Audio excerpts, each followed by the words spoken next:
Hello and welcome to the Redmen TV. It's match reaction time. Liverpool have made it difficult for themselves once again and for all us fans, haven't they? Chelsea beating us 1-0 today, and it was a leggy performance from Liverpool, a frustrating performance. I was a little bit gutted but not shocked to see the way that Liverpool played today. I thought it was an interesting decision by Jurgen Klopp to play Trent Alexander-Arnold in midfield.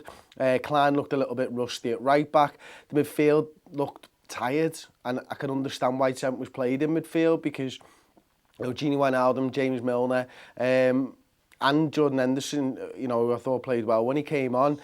They very industrious on the ball, and we know that. Worked very hard to try and win the ball back, but they were second best against the midfield of Chelsea today, and Kante, Fabregas, Bakayoko all looked like they were just a little bit fresher. They were able to run past our midfielders. Felt like a game that we needed Alex Oxlade-Chamberlain for, to sort of drive with the ball at his feet. We never had anyone who was able to do that and break the lines. Chelsea, second half, they did what they needed to do. Didn't really get the goal up in the first half through Olivier Giroud, and then they just sat back and defended it and counter-attacked us. And to be fair to them, they probably looked the most likely team to score between 45 and 80. It wasn't until we started throwing a few bodies further forwards towards the end of the game, when Don Solanke comes on and Virgil van Dijk's thrown up front, that we started to look a little bit dangerous. But even then, probably our best opportunity of the half happened very early on in the half with Mo Salah. So it was a difficult game for Liverpool, and Chelsea are very good at defending leads. We know that. They get that lead and then they just sit back, and their back three all of a sudden becomes a back five. But the full-backs, the wing-backs, and Moses and Alonso are still able to break on our full-backs and Trent second half, and towards the end of the game, James Milner, and then obviously Alberto Moreno after Andrew Robertson. So it's very difficult to break down a good side when they decide to sit in like that second half. We saw it against the deep defensive line again. We've struggled to score. We didn't have many opportunities. Roberto Firmino ends up playing attacking midfield, doesn't really get many opportunities second half. Mo Salah claims for a penalty towards the end. It looked like he was kind of pulled on his left shoulder.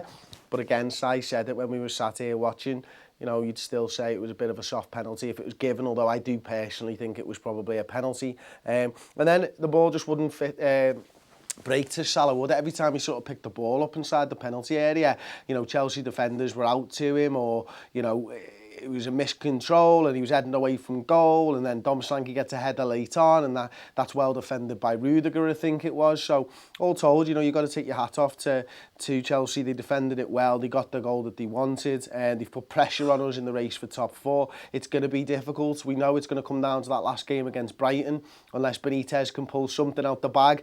First at Tottenham midweek, second at Chelsea next week. It'd be nice for Agent Benitez to do us something. I mean, he owes Chelsea one anyway, doesn't he, for the way that fan base treated him after he delivered European success to them. And then we got Wagner as well, who, Klopp's mate, might do something for us midweek against Chelsea. That would be nice again, wouldn't it? But, it all looks like we've got to beat Brighton on the last day. And if you'd offered me at the start of the season and said you've got to beat Brighton on the last day of the year for Champions League football, a place in the top four, and we'd be in the final of the Champions League, I would bite your hand off for that at the start of the season. The manner in which Liverpool have let slip this sort of lead over Chelsea over the last few weeks, the poor Premier League form, the draws and all that, and now a loss to Chelsea, is what makes this hard to stomach, and a bitter pill to swallow, because it looked like it was ours. It looked like we were going to make it easy. It looked like we were going to break into that top four with ease, and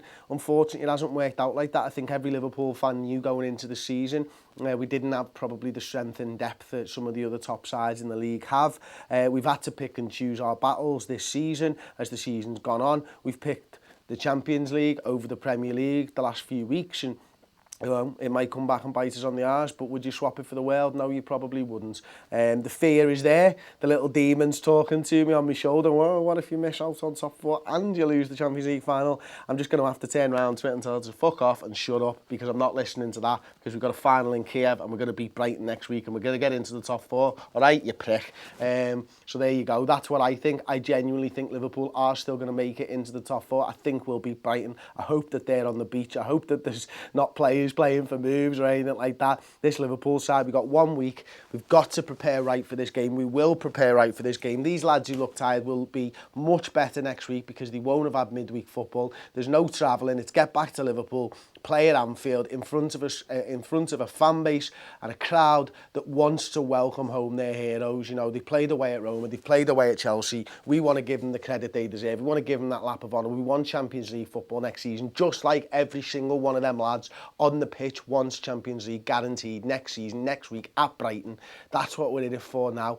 1 game away from Champions League football. We know we are. We can win 1 game of football. We can beat Brighton on our best day. Hopefully next week we will have one of our better days. We'll see Mo Salah break that record. We'll see Sadio Mane stick one away. We'll see Roberto Firmino score again. The front three all score. That's what's going to happen. Yes, Chelsea were good today. Of course they were. But before I go, I just want to express that right now, you know, football and rivalries are rivalries, but Sir Alex Ferguson is a battle for his life. And I just wanted to say from everybody at the Redmen TV, I know it's only me here speaking now, but we do wish him a speedy recovery, and we're thinking about him and his family, because ultimately he's been the best manager the Premier League's ever seen.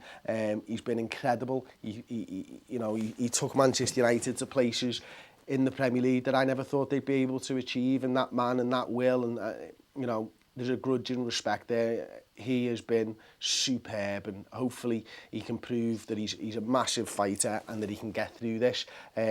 Drop a like on the video, subscribe to the Redmen TV on YouTube. I'll be back with Twitter reaction very, very soon, and of course player ratings, so don't forget to keep your eyes peeled on the channel. Thanks for watching. We'll see you next time on the Redmen TV.